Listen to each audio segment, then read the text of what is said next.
This is Isaac Morehouse. Welcome to the podcast where we discuss education, entrepreneurship, big ideas, how to put them into practice in the real world, and above all, how to live free.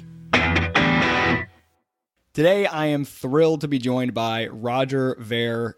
Roger has been called Bitcoin Jesus. I know he doesn't like that title because I once heard him say he didn't really like how things turned out for Jesus. Hopefully Roger will not get crucified. Sometimes I see him crucified on Twitter from time to time. He's one of the earliest investors in Bitcoin. He not only buying Bitcoins themselves, but investing in almost every Bitcoin company. He's the CEO of Bitcoin.com. He has invested in just about all the major players on the cryptocurrency scene, and he is a tireless advocate for Bitcoin. Roger, thank you so much for taking the time to join me all the way from Tokyo. Thank you, Isaac.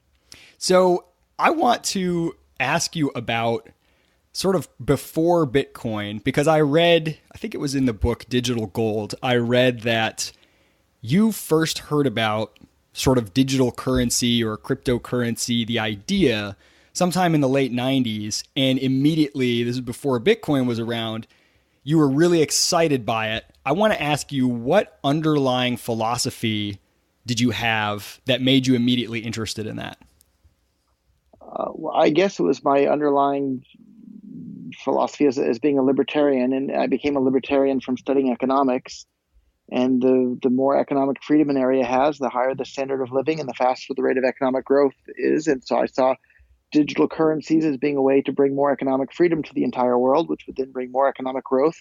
And more economic growth means more cool, cell phones and flying cars and supercomputers and things like that, that the science fiction loving nerd in me was really excited about. And, I want to see missions to Mars, sooner rather than later. And the best way to do that is through more economic growth year after year. So all these science fiction books, they already had this online anonymous digital cash that people were using. When Bitcoin came along, it was like, yes, finally, this thing that I had read about, as a kid is finally here. It's finally come into existence. Somebody finally did it. So it was off to the races with me to do everything I possibly could to promote its adoption and speed things up and try and make all these wonderful changes and benefits to the world happen sooner rather than later. And that brings us to today, I guess. What got you started on studying economics?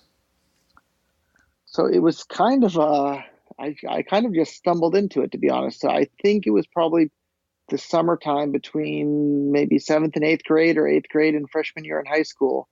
And my mother told me I wasn't allowed to play any more video games for the day. I had to find something to do other than video games. And so I wandered on over to the bookshelf and was looking for a book to read since I couldn't play any more video games. And the book that I was lucky enough to pick up at the time was Socialism by Ludwig von Mises. Oh, and at the time I had no idea who Mises was. I had never heard of the Austrian School of Economics. Well, I could barely read at that age, so you were way ahead of me to begin with. Although, to be fair, when I picked up the book, I thought it was a pro-socialism book. And I knew that Americans were kind of supposed to be against socialism, but I didn't really even know what socialism was. But I figured I would read this pro-socialism book to hear the other side of the argument and at least understand what these other people thought. And for anybody that's read that book, it points out that, prices transmit information. And without the pricing mechanism, you have absolutely no idea what raw materials should be used to produce what consumer goods. And it lays it out plain and simple that socialism, it can't even work in theory, let alone in practice. So even in theory, it's impossible for it to work. And in practice, it's absolutely impossible to work. So, and from that book, it was like, wow, what an interesting way to learn more about the world. And I just picked up one economics book after another, and it became a passion of mine for the next decade. And I read just about every economics book I could get my hands on. And, growing up in Silicon Valley and being around computers from a young age and running one of the most popular bulletin board systems in Silicon Valley way back in the day, I guess gave me the perfect background to appreciate Bitcoin when it came along and be excited about Bitcoin, because I had the computer science background and the economics background to really grasp just how important this was going to be. And here we are. It went from nothing to a worldwide phenomenon. And, as we're recording this, it's hitting all-time new highs of over $5,200 today. So that's pretty exciting as well. Yeah. One thing that I love that, you sort of bring to the Bitcoin scene, all the people who are involved in this and who, talk about it a lot, who are really deep into it, is that entrepreneurial side. I can't even keep up with all the projects that you're constantly a part of, on the board of, investing in, to whatever capacity. You've got the economic understanding and passion, you understand the technology, but it's that the skin in the game that I respect, and I value what that means when you're not just interested in it purely for technical reasons or purely for ideological reasons. You've got both of those, but you also have skin in the game, and you're putting your money where your mouth is in more ways than one, not only with buying Bitcoin, but investing in it. And I think that gives a unique perspective. But I have to ask you, before we get into Bitcoin more deeply, with that, clearly that relentless entrepreneurial hustle that you have, some may call it an addiction. It clearly began young. So I've got to ask you about your youth in the seedy underbelly of the American crime world. Weren't you doing some business that the U.S. government frowned upon once upon a time? So like many young teenage boys, I liked fireworks. And I found in Cabela's sporting goods catalog that they were selling a product called the Pest Control Report 2000, which is basically a firecracker supposed to be used by farmers to scare birds away by, making a loud noise and scare animals out of their, cornfields or whatever. And so I bought some of those. My parents had a ranch, and we would go down there and, set them off and drive around and shoot guns and do that sort of thing. And then I noticed that I could sell these exact same products on eBay for more than I was buying them from Cabela's. And this was way back in 1998, 1999, 2000. I sold them for a couple of years. This was back when eBay had a guns and ammo section. And there were tons of people selling all sorts of different fireworks. So it wasn't anything abnormal at all. And so I sold these on eBay. Didn't have a permit. The company I was buying them from had no permit. The manufacturer had no permit. All of that was no problem whatsoever until I made the mistake of running for California State Assembly as a libertarian and espousing all sorts of libertarian views in various debates with the Republican and Democratic candidates and that sort of thing. And then I managed to be the only person in the entire nation to be prosecuted for selling this product without a permit. And even while I was being prosecuted and even while I was in prison, the company that had been selling them to me was still selling them and didn't have a permit, and it was no problem for them at all. So this is something being sold at Cabela's, and you ended up actually serving time in prison for selling it. That's right. So if you have an old, maybe 1999 Cabela's sporting goods catalog, you'll see it. It was called the Pest Control Report 2000. It was listed right there in the catalog, and they would gladly sell it to anybody who wanted to buy it. That I think you had to be over 18 or something to that effect. What was it? I mean, how long were you in prison, and what was that like? So I had a 10-month sentence total. So I did 9 months in federal prison and 1 month in Oakland halfway house. And to be honest, for the most part, it was really, really, really boring every day. But there would be occasional moments of way, way, way, way more excitement than you would ever want to have in your life. And the excitement that you have there is the bad kind of excitement, not the good kind of excitement. But for the most part, I just laid around reading books every day. And initially, I continued to study economics and read books on that sort of thing. But it actually became a bit too depressing for me to read more of those sorts of books while I was in that sort of a position, in custody for not really having done anything wrong. The more you read about, the way the state operates and the way the market ought to operate while you've got the literal shackles of the state on your wrist might be good. So I came across that backstory because somebody, like I said, Twitter, this is pretty new to me. I mean, I've been interested in Bitcoin and following it and for a number of years, but sort of the people who are, the developers and all the people who are very vocal on Bitcoin on Reddit and Twitter, I'm sort of newer to following them. And it's quite a wild, crazy game full of insults and strong opinions. And somebody on Twitter, I think I mentioned you, and someone said, oh, he's a felon. And I was like, what? And so I looked it up and I was like, felon? He's an entrepreneur.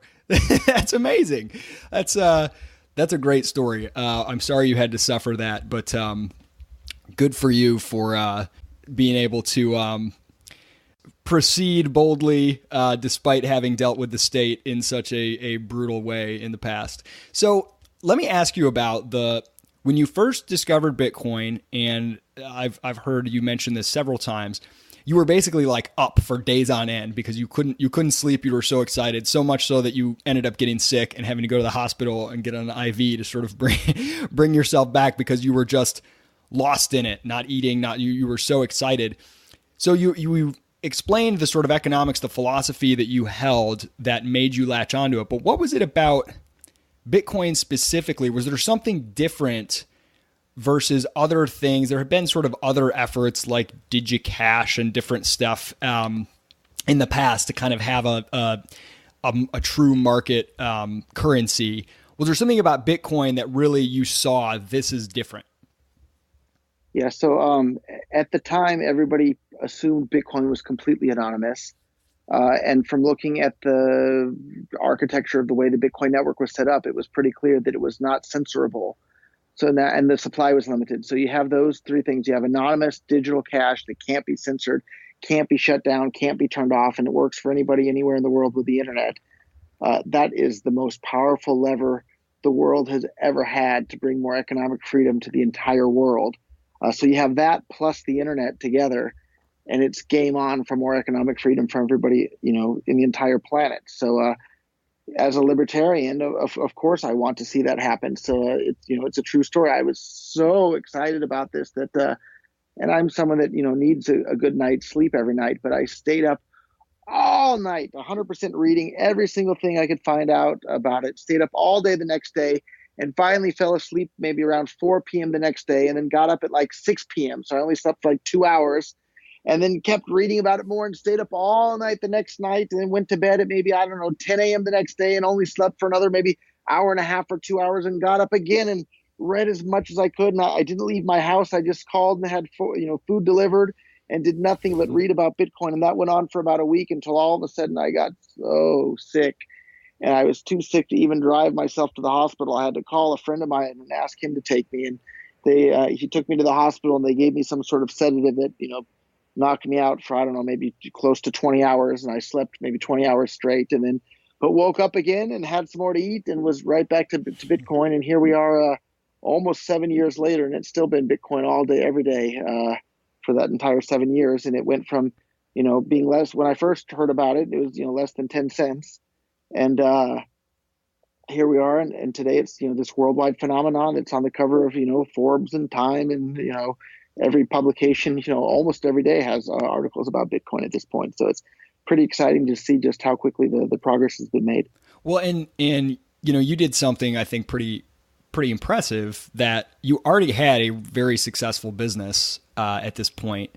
And if I understand correctly, not only did your business start accepting Bitcoin, I think you were the first business to be accepting Bitcoin, but you basically shifted all of your energy towards Bitcoin and Bitcoin related businesses, which is pretty amazing, because I can say, oh, I remember hearing about Bitcoin at some conference in 2010. Somebody talked about it, and I thought the idea sounded intriguing. And then in 2011, I had some friends who had some, and they were telling me about it. And then I was like really hooked, and I was like, this is amazing.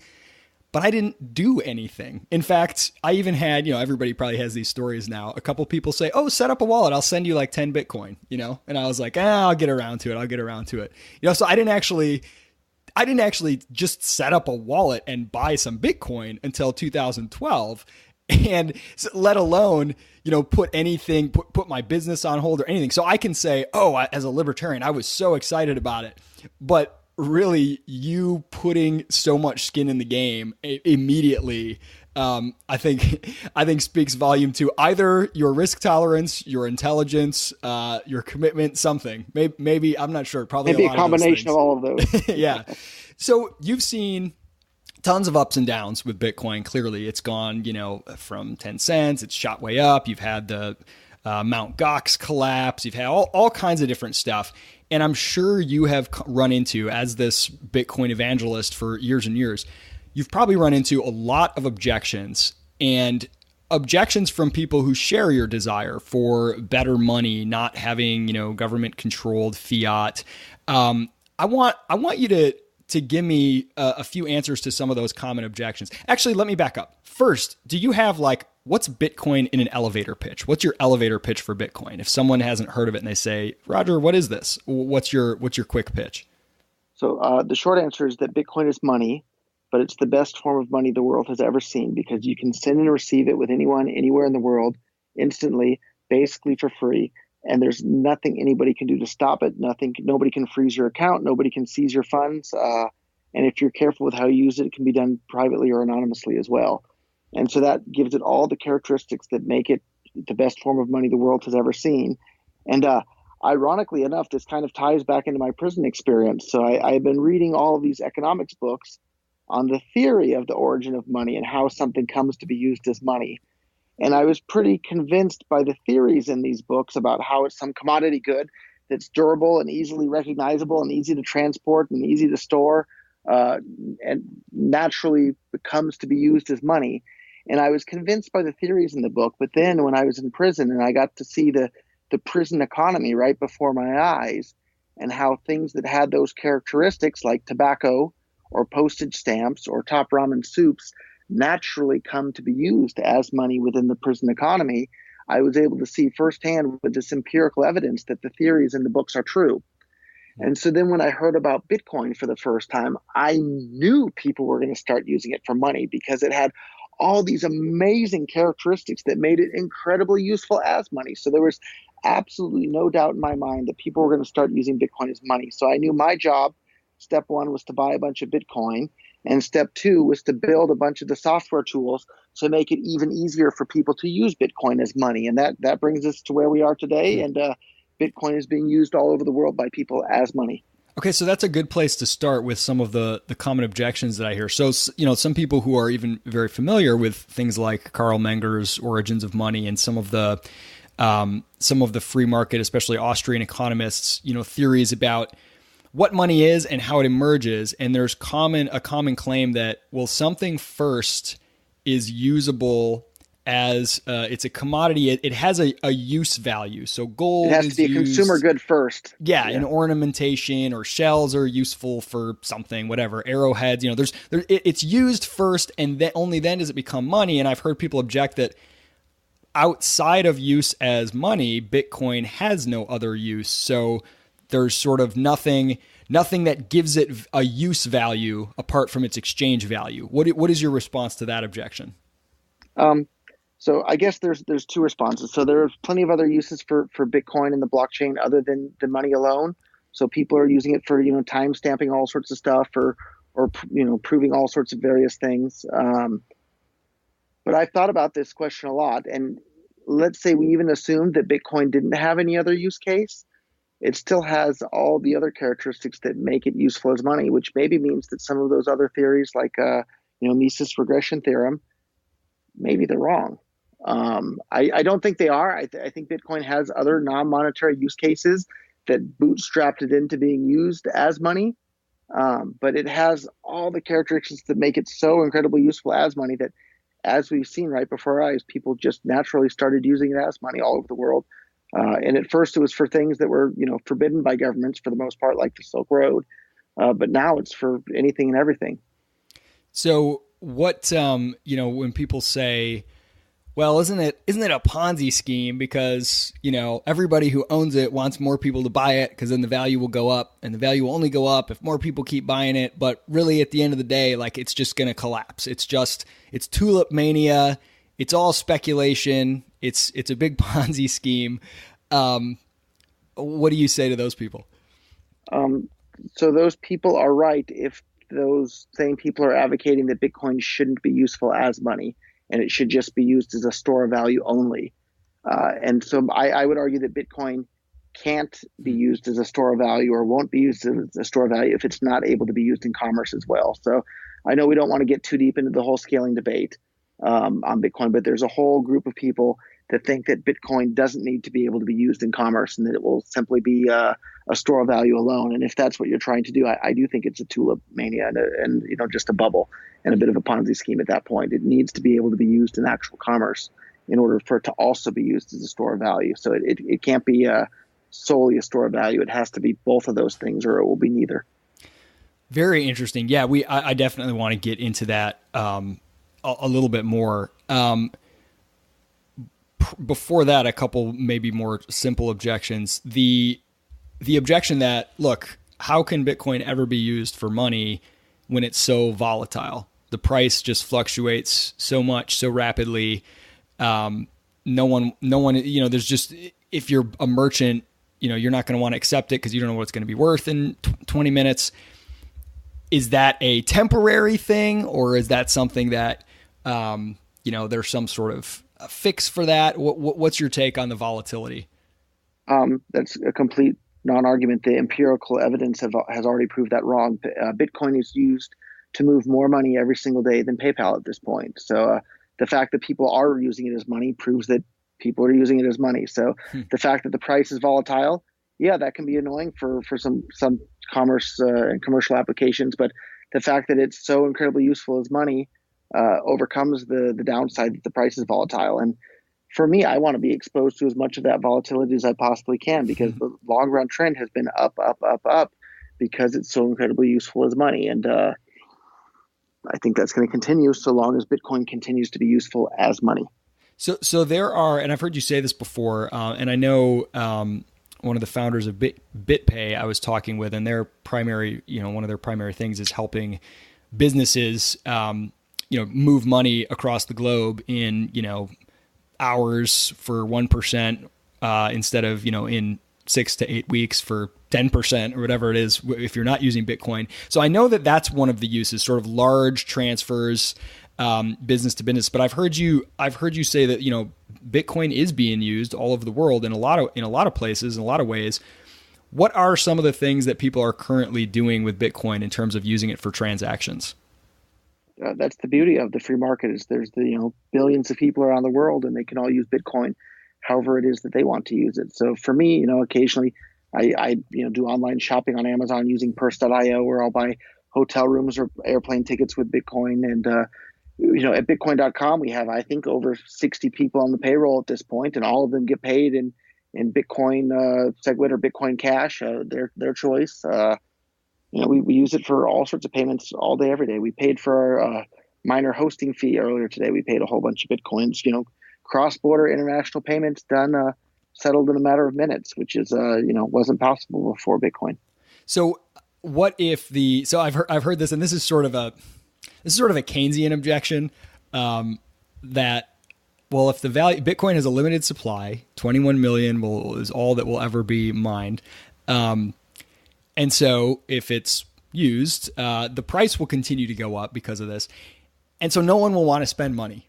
Everyone will save their money, or if you're a Keynesian, you'd call it hoarding. Everyone will hoard their money, and therefore the economy will collapse. There'll be no, velocity of money. Everyone will just be sitting on it. You pay your employees in Bitcoin, and they're never going to buy anything because they're like, well, it'll be worth more next week than this week. And then we're all going to have this, economic catastrophe. How do you respond to that? So those are people that think that, are people that don't understand economics, and they're also people that don't look at the reality right before their eyes. People are using Bitcoin to the tune of, hundreds of millions or maybe even billions of dollars a day in commerce. So the fact that they are using it as commerce and they are spending it means that argument's a complete non-argument. And it's just ridiculous. If you think in your own life, that electronic items like, computers and cell phones and things like that, they're going to be cheaper and better and faster a year from now than they are today. So by that logic, you would never, ever, ever buy a new computer, or never, ever, ever buy a new cell phone, because you're going to be able to get a better one for less money in a year from now. But of course, that's not true. People, have a time preference. They want that new computer now, even if they could buy a better one for less money next year. And the same is true with Bitcoin. People are using it all the time in commerce. Yeah, that's actually a great analogy, because it helps you see that there's always, the market will always adjust to these things. So I always want the newest iPhone, but I always know if I get the newest one, in a year, there'll be another one that's even better. Maybe I'll wait for that one, and I'll let my phone get maybe a generation or two behind, but I won't let it get like 10 generations, right? I'm not still using the iPhone 3 or whatever, because there's the incentive. It's like, well, I don't want I'm not going to just put everything on hold for forever. Like the idea that somehow people saving their money or using their currency as a store of value, that's somehow dangerous or bad. I think that's just a remnant of most of us alive today have never lived in a world where our money wasn't constantly depreciating. And so, it's actually pretty normal historically, places where, the price of goods continues to go down relative to the price of money, and saving is, naturally incentivized by the market. And there's all kind of mechanisms. If you want people to spend more, you can induce them to spend more, just like you can induce them to save more with interest rates. But just we've been in such a long stretch of artificially stimulated spending that I think people are like, have a hard time mentally adjusting. But what's funny about economics is like, okay, I have a hard time imagining that world and understanding it from an argument standpoint. But the minute that world exists economically, even if I don't understand it, I start behaving accordingly because we're so attuned to what's in our self-interest. And that's one of the things I love about Bitcoin is you don't have to win people over with economic theory necessarily. They just have to act in their self-interest. And they're going to want to utilize it, whether or not they understand or care about the economics behind it. So what if there's like a solar flare and the entire electric grid goes down? Does that kill Bitcoin since it's all digital? That's a problem for Bitcoin, but that's a problem for the US dollar and the euro and everything else. You think your bank records aren't stored electronically, or all your credit cards or all that stuff? So everything's going to ground to a halt if that happens. But it might be a good idea to keep a backup of your Bitcoin wallet on a piece of paper, or if you want to keep it on a USB drive, you can buy Faraday bags off of Amazon. And, put your USB drive in a Faraday bag so it'll be safe against the solar flare too. That's one of those things that I always find funny too. Like, hey, well, if the internet goes down or whatever, if my money is there, am I going to lose it? And, there's some level of risk there. But when you think about the banking system, most of your money doesn't actually exist if you want to go get it in cash dollars. So if the digital system there all goes down as well, it's not like, oh, well, I'll just go to the vault and they'll hand over the balance that's left in my account because it's not in the vault. So I want to talk about the idea of centralization, and this will probably get into the scaling debate that's going on right now with Bitcoin. And for those who aren't familiar, I'm not going to get into a whole lot of it, but as Bitcoin has grown in use and popularity, it's taking longer to confirm currency or transactions with Bitcoin, and the fees are higher. And that's because what are called blocks of information that have all of the transactions and the record of what's happening on the blockchain are getting full because there's more and more transactions in them. And sort of up till this point, the blocks have, as they've gotten close to getting full, they'll create larger and larger blocks that will be like built into the code so that people are mining larger blocks of information so they can fit more transactions to keep the speed and the fee speed up and the fees down. And now there's a big debate about whether or not to raise the block size or to keep it low. And it's almost, I'll hold off on this for a minute, but it's almost like a debate about whether Bitcoin should compete with gold or should it compete with cash. And we'll get into that in a minute. But part of that debate is this idea of centralization. So Bitcoin is often called a decentralized currency, and it's part of this trend of like decentralizing everything. YouTube comes along and it's the decentralization of entertainment. It's no longer captive to CBS and NBC where we get our entertainment and whatever. And so everything is being decentralized with software, and this is decentralized money. But can Bitcoin be centralized? There are miners who mine it, and if bigger and bigger mining pools begin to mine it, is this now a centralized currency that only a very small number of miners are in control of? The developers, it's open source, but there's a group called the core developers that sort of are the lead developers that are maintaining the code and making changes to it, and they've got sort of GitHub and their Reddit threads and stuff. Is that centralization? Do they have control of this? Is it centralized? You still also have some pain points of centralization where if you want to move in and out of fiat currency into Bitcoin, governments could easily control those gateways that let you get on and off the blockchain with fiat currency. So there's sort of multiple fronts on which Bitcoin could be construed as something that's centralized or censorable or controllable. What are your thoughts on that? So I think a lot of people get confused and they think that decentralization is a goal in and of itself. And I don't think it is. I think decentralization is simply the tool that we use to achieve censorship resistance. And censorship resistance is the goal. And you only need enough of the tool of decentralization in order to achieve the goal of censorship resistance.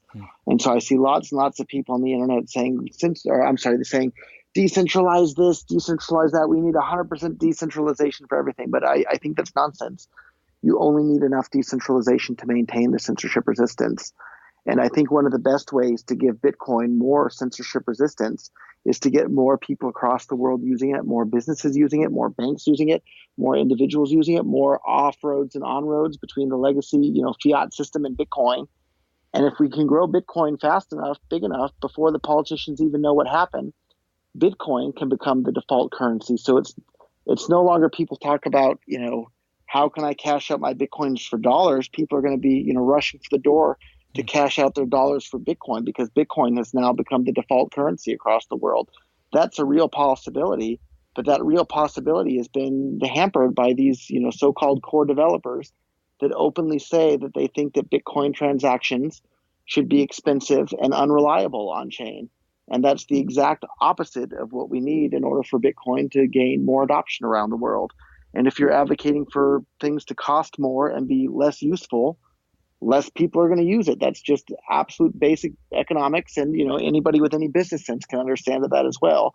But many of these core developers don't actually use Bitcoin. For them, it's just some interesting science experiment. And they're not using it for payments. They're not using it to, send and receive money. They're not using it for shopping with things. Many of them don't even have a Bitcoin wallet on their phone. So if they're not using Bitcoin in commerce and they don't have any sort of business or economics background, they shouldn't be making business or economics decisions in regards to Bitcoin. But yet these same people are under the impression that Bitcoin needs to be this perfectly distributed system in which everybody can run a full node all the time. And then we have this beautifully elegant decentralized system. But for me, that's you're missing the point. The point is censorship resistance, and we only need enough decentralization in order to achieve that censorship resistance. And I guess that's the crux of the matter when it comes to the scaling civil war in Bitcoin. Yeah, I think that's a good way to describe it, that centralization or decentralization is not an end in itself. There's sort of an element that I see here because the people who are in favor of keeping the blocks small, the main argument they make is that the code will be this will be so intensive computationally if the blocks get larger that only very large server farms or mining operations will be capable of running the Bitcoin software. And we want as many people as possible, to be running the software on their laptop or whatever. And that's this idea that, so there's no one with a whole bunch of, power, or it's not just whoever has the most computing power is running the software. And running the software doesn't necessarily mean that you own more Bitcoin than anyone else. But that's the idea that decentralization is the biggest, most important thing. And I think there's an interesting thing I've observed here where it's almost like there's like an anarcho-capitalist strain that I think you would represent, or, whatever you want to call it, but like a radical free market strain that's decentralize anything that is artificially centralized, that's centralized through the use of force. But if there's a free market in something, the market can sustain, Walmart or Amazon, which is a very large centralized, pool of resources operating in the economy, then there's nothing inherently wrong with that. There are economies of scale, and there's always potential competition. I mean, Sears used to be the big winner, and Sears got destroyed by Walmart, which Amazon is now destroying. Like, as long as you have free and open competition, the bigness of something or the amount of resources concentrated in a particular entity, if it's on a free market, isn't really something to worry about. Whereas then there's this sort of almost like anarcho-communist strain that's like, no, like everything should be centralized. It's not just government monopolies, but it's even like anything that's really big on the free market is a threat. And even if it's all voluntary and it's just economies of scale, like everything should be sort of mom and pop style. There's kind of, even though it's not an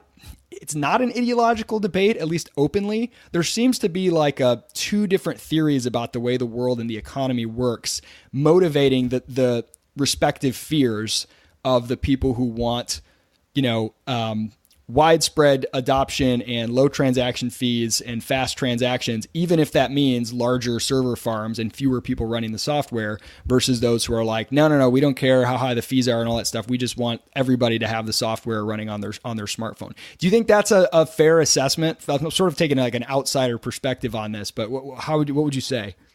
Yeah, I think that's a pretty darn good assessment, although I take issue with the idea that just because the blocks are allowed to be bigger and more people are able to use Bitcoin, and yes, it'll take a more expensive computer to run a Bitcoin full node, but I think that there will be a much larger absolute number of full nodes around the world because you'll have billions of people using Bitcoin as opposed to the 10 or 20 million people that are using Bitcoin today. So I think it's the absolute number of full nodes around the world that counts for censorship resistance, not the percentage of people that are running these full nodes. And it's also worth pointing out that all these people are so worried about Bitcoin, being censorship resistant money. The people on the small block side of the scaling debate have resorted to massive censorship in order to protect Bitcoin censorship resistant. So if you're using the exact same thing that you're claiming to be opposed of to defend Bitcoin from being able to be censored, you're a hypocrite and you've missed the entire point of Bitcoin. And that's exactly what's happened here. Well, let me ask you about that. So I think I kind of understand, but I don't entirely. So the idea that Bitcoin is open source, the software isn't owned by anyone, and it's not controlled by anyone, a party or a software developer. But yet there is an element of this group called the core devs. It sounds like you don't like that that name for them. There is a way in which tell me how it works. How are they capable of censoring this community, or who contributes to the software, or do the core devs control what Bitcoin is? How is it possible that they're able to sort of dictate, or are they able to dictate, what happens with the block size and all these types of things? So I don't think I lay all of the blame at the feet of the so-called core devs.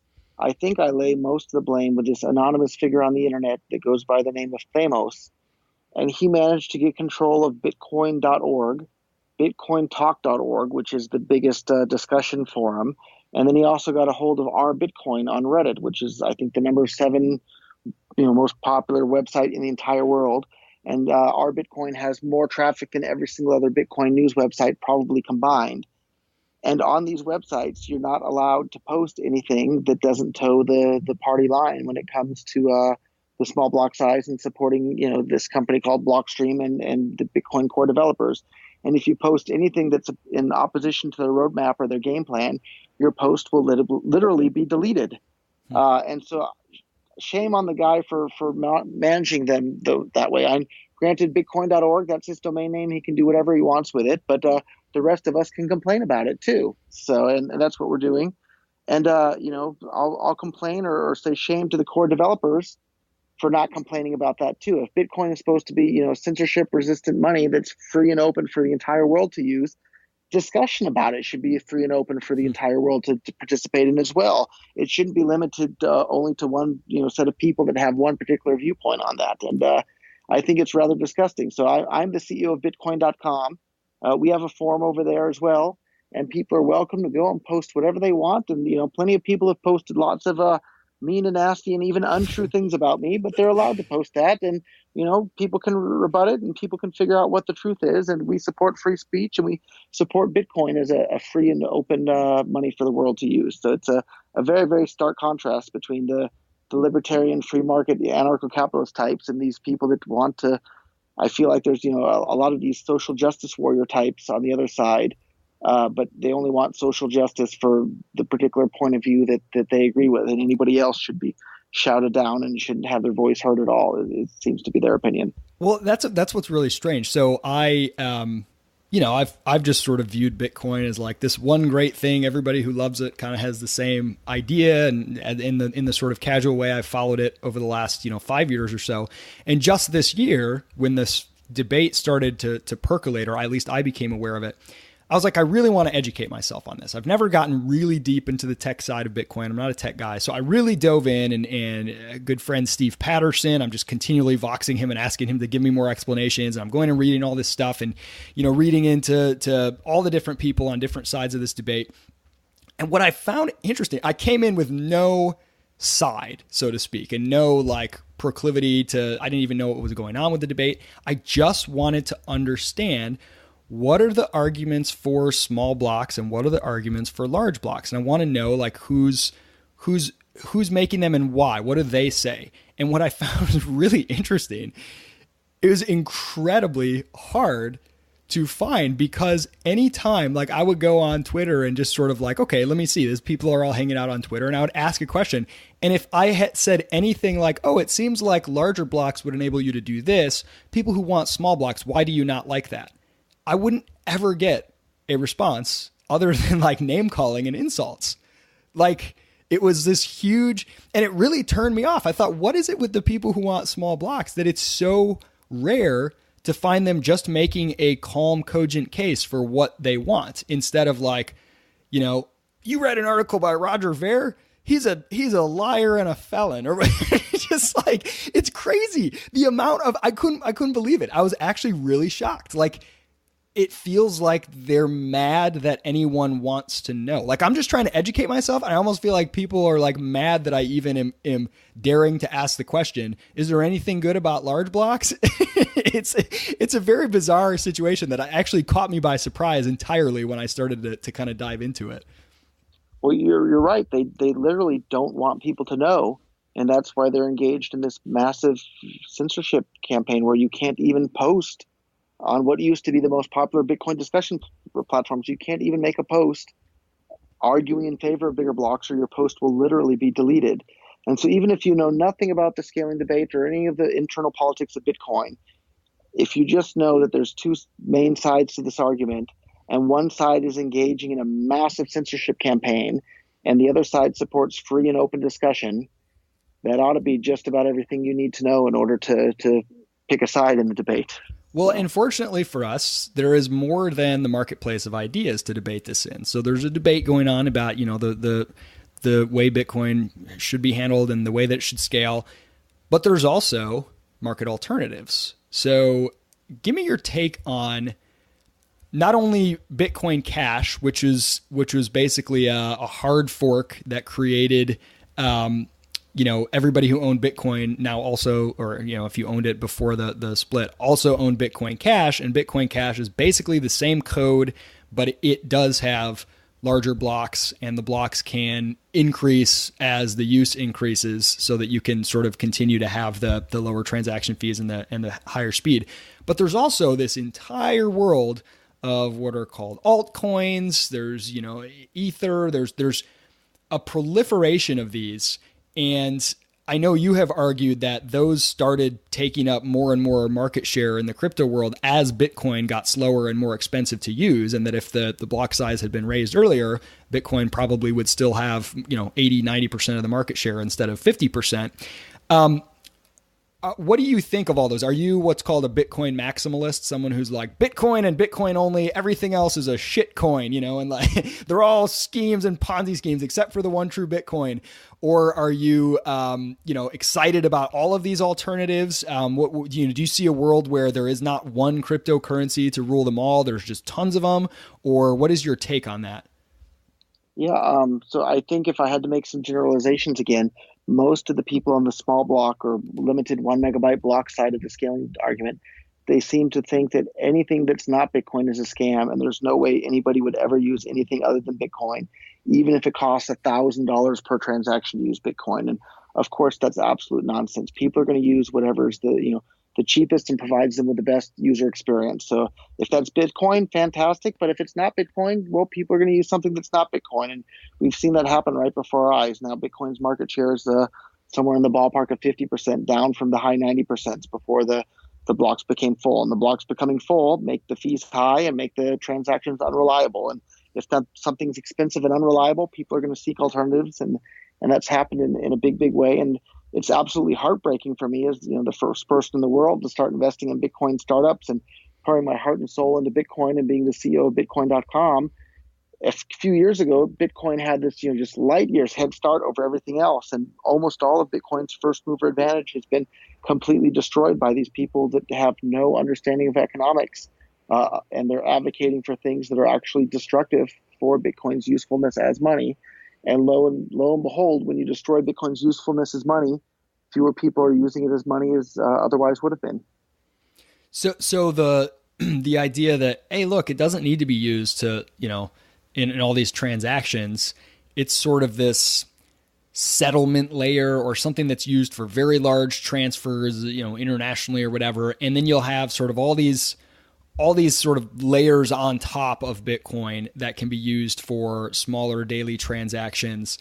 You don't find that to be a compelling way to sort of have your cake and eat it, to say the main blockchain will not be used highly in tons of transactions the way that a Visa would, but you can build a Visa-like network on top of it. Maybe the way that gold is today. Like, yeah, you can use gold in transactions, but almost nobody does because it's clunky, it's costly to do so. But gold, at least if you were in a world where there was still on a gold standard, is sort of the thing sitting in the bank, and maybe it's used for really large transfers, and then we have this cash system on top of it. You would prefer Bitcoin to be both the store of value and the currency. You don't like that idea of having it sort of have another layer on it? Well, I'm not opposed to additional layers at all, but I think the theory that Bitcoin will be the only base layer and everything will be built on top of that is wrong in theory. And we already know from actual evidence in the real world that it's wrong in practice. Instead of all these layers having been built upon Bitcoin, what's happened instead is all of these new things have been built on altcoins. So we're seeing things like Monero and Zcash and Zcoin and Dash and all these, Ethereum, of course, and all, 1,001 other ones are gaining more and more market share. More and more people are using it, and none of those are based on Bitcoin. So we have this real world empirical evidence that instead of things being built on layer 2 on top of Bitcoin, people are using competitors to Bitcoin in the form of these altcoins. And it's also worth pointing out that if you want to build layer 2 solutions, the blocks need to be much bigger than 1 megabyte for those too. And so Bitcoin Cash has a huge advantage over 1 megabyte Bitcoin in that department as well. So I want to ask you about regulation, because I've heard a lot of people, even a lot of sort of libertarian types, or I don't know, maybe they're not libertarian types, but say, hey, look, I want Bitcoin to succeed, and that requires good regulation. We can't just hope that we can skirt regulation, because the regulators are going to come after us. So we got to go lobby and make sure that we get good regulation. What is your take on that? So I suppose I have two answers for you. One is the philosophical libertarian purist answer, and that these regulations are just a bunch of strangers who have gotten together, written down words on a piece of paper, and decided to call it a law. And those people are willing to use violence against other peaceful people to get them to obey their diktats. And if the people don't obey their diktats, then they'll use violence to punish those people. So of course I can't support that. That's absolute crazy that one small group of people should get together and threaten everybody else around the world with violence if they don't obey them in regards to how they use cryptocurrencies. So of course I'm 100% completely opposed to that philosophically. From a more practical standpoint, there are a bunch of those violent people around the world that will use violence against peaceful people in order to force them to obey their rules. And if they don't obey, they'll get hurt. So for any businessman, you have to obey those violent people. So it's beneficial to know exactly what their threats are. And when I say threats, I'm referring to their laws.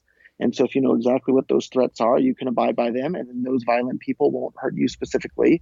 And they'll only hurt the people that don't obey their threats. So the clearer the laws are and the clearer the threats are, the easier it'll be for all of us businessmen to abide by those threats and build, big successful businesses that hopefully in the long run undermine the ability of those violent people to control their fellow man. Do you worry about the, government being threatened by Bitcoin? I mean, we have Charlie Shrem going to jail, Ross Ulbricht life sentences for his involvement with Silk Road. obviously there are governments around the world that are threatened by this. Does that ever worry you? Do you feel like you're at risk of going back to the slammer, I guess? Of course, I'm worried about that. I'm more worried about that for the world as a whole. And my strategy from day one has been to get Bitcoin to be adopted as currency as quickly and as widely as we possibly can. And if we can, and governments move slowly, politicians move slowly, these bureaucrats move slowly. If we can get so much Bitcoin adoption all over the world so quickly before those people even know what's happened, then they've all been defunded. They don't have these central banks that can print money at will. People will be using things like Bitcoin and other cryptocurrencies. And instead, the scaling debate has incredibly slowed the rate of growth of Bitcoin adoption. And that's heartbreaking as well. People always say, "Oh, Roger, look, you're wrong. Bitcoin's at an all-time new high. It's hitting, $5,200 today. You don't know what you're talking about. Why is Bitcoin at an all-time high?" Well, Bitcoin could have already been 50,000 or maybe $100,000 today if we hadn't run into this scaling roadmap where Bitcoin transactions were costing, 5, 10, 20, even 50. I paid as much as $100 a fee per single transaction because it had a bunch of inputs. Anybody that's running a business that's selling a lot of merchandise, when you go to move all the coins at once, maybe you'll have, you have a single input from each and every customer. If you sold 1,000 widgets, you're going to pay at least $1,000 in transaction fees there. And that's the exact opposite of what we want for Bitcoin. In order for Bitcoin to be adopted as money and used in commerce all over the world, it needs to be cheap and reliable. And full blocks cause Bitcoin to be expensive and unreliable. And it's just heartbreaking and mind-numbing that these people openly advocate for Bitcoin to be expensive and unreliable. Yet that's exactly what they've done, and that's exactly what they've succeeded in doing. Well, and I guess all the altcoin proponents are super excited about that. And I have no problem with altcoins. Use whatever's the most useful to you in your life. And it's interesting, all the vitriol that the small block proponents give to all these altcoins, calling them scams and calling for Vitalik Buterin to be sent to jail for having created Ethereum. And I want to see everybody succeed and use things that's useful to them in their own lives. Yeah, I can't wait for the day when New York City dies as the fight, not the city itself, but as the financial center of the world. These Jamie Dimon from JP Morgan coming out and calling Bitcoin a scam while his company is, been bailed out and propped up by taxpayers. But I think your point to accelerating that means massive adoption on the consumer level. Someone who's not an ideologue, who's not a person who's a tech savvy person, or isn't going to, create some company built on the blockchain. Mass adoption for them means something that's immediately, tangibly 10 times better than the alternative. And to disrupt something is widespread and pretty much unquestioned as cash, as dollars. It's got to be. And I remember the first few times I used Bitcoin, it felt like magic. It was just like you send an email, basically, and it's there. It's basically free. Actually, just the other day, I experimented on yours.org. I wanted to go see what it was all about, and I transferred some Bitcoin Cash into there. And it was like just instant. It was there. It was done. And it had that feeling that's like, this is delightful. This is magical. And I recently saw a friend of mine who's a libertarian guy, free market guy. He was like posted on Facebook. Yeah, so I finally got some Bitcoin and used it. I don't understand what all the hype is about. There was like, I transferred like $20 and it cost me like $2 and it took like hours. I don't get it. And a little part of me died. I was like, but that's not what the experience is supposed to be like. It's possible that it could be basically free and basically instantaneous. So I think that's well said. And whether it's Bitcoin Cash, some other altcoin, or some change to the legacy Bitcoin change, I think widespread adoption is more important than bank-to-bank transfers or sort of other sort of highly concentrated but low use case scenarios. So I want to wrap up because I know you are tired. You are up late over there in Tokyo. 2 questions to end with. One, there's this really fascinating aspect to the emergence of Bitcoin, and that is it's almost like the greatest ideological wealth transfer in the world, because most of the people who are very early in the Bitcoin space, including yourself, were excited about money that was free from government. They're excited for philosophical reasons. And now you have all these people who have become wealthy because of Bitcoin. And so you have all this wealth in the hands of people like yourself who are passionate about free markets. And that is a really interesting sort of, I don't want to say wealth transfer because value has been created. It wasn't taken from anyone else, but a shift in, sort of moneyed people, people who have a lot of resources and the ability to do things with them. I think there's some amazing implications on that. And actually, I guess I'll just spin this into the final question. One of those implications is crazy, amazing new projects like one that you're working on to create a new nation. Can you tell us a little bit about that? Yeah. So to be fair, we're trying to create a new non-nation. And basically, we've already pulled together more than $100 million of private capital. And the lawyers are working to figure out how we can allow the public to participate as well. And I think we'll raise, $500 million, $1 billion, maybe even $2 billion worth of capital. And we'll go shopping around to different governments around the world and try and get one or maybe even multiple of them to sell us a nice chunk of land, but not just sell us the land, but give us sovereignty with the land. And then we'll set up the world's first free society based on the non-aggression principle and voluntarism. And we'll have an initial constitution, and there will be no centralized form of government. There will be no ultimate decision maker. It will be people dealing with each other on a voluntary basis, and they'll have to figure out how to solve the problems that arise when people are, living in a place together. So we're going to try something that's never really been tried anywhere in the world ever before. And before the advent of cryptocurrencies, that would have been impossible to do. So what is it about cryptocurrency that enables this, that makes this possible? Well, I guess there's two things. One is that, I think we're starting to see the first wave of cryptocurrency billionaires come into existence as the price goes up here. And so these people are all, as you mentioned, the vast majority of them are hardcore libertarian, voluntarist, anarcho-capitalist types. And interestingly enough, the vast majority of the people on the small block side of the scaling debate don't seem to actually hold very many Bitcoins at all. Whereas most of the people on the big block side hold quite a few Bitcoins and use Bitcoin often. But not to get too sidetracked. So you have all these libertarians now that have a bunch of money. And then you also have this amazing payment network in the form of cryptocurrencies that allow you to crowdfund money from people all over the world to do these sorts of things that wouldn't have been possible before the advent of cryptocurrencies. So both those things together, you have a bunch of libertarians with a bunch of money, and you have a payment system that allows them to pool their money together. That makes for some really powerful tools to bring more freedom to the world. And I also imagine let's say you go and live in this non-nation, and you've got whatever country you're from, or other countries get mad and they want to shut down your bank accounts or your access to their capital markets or whatever. You don't have to worry about that with cryptocurrency. You can move money in and out of any country, anywhere in the world, whether or not their government likes you. And that's really powerful as well. How can people stay up to date with this project and with you more generally? Where should they go to check out some information? Sure. Two websites. So on the Bitcoin front, of course, bitcoin.com. We have absolutely everything you need over there. You can get your first Bitcoin wallet. You can buy Bitcoin with a credit card. You can read the latest news. You can do absolutely everything over there.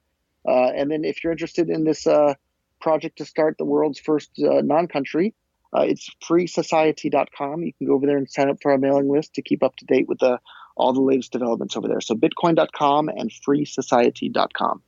Roger, this has been absolutely awesome. Thank you for giving me a full hour of your time. Now go catch up on some sleep so you can continue to build the free world. My pleasure. Thank you so much, Isaac. You bet.